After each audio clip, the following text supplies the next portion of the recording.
Fix error 15. Press clean to restart. When using a Wi-Fi connected Roomba. Method 1, follow the message to fix the error by pressing the clean button above.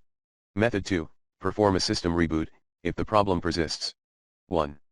If you're using a 900 series robot, press and hold the clean button for 10 seconds. Afterwards, release that button. 2.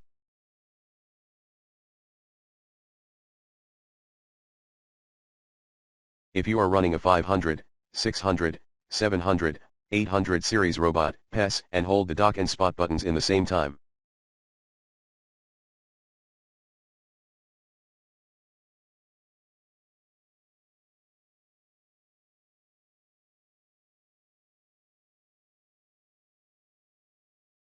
See more info at https://goo.gl/n8tuz.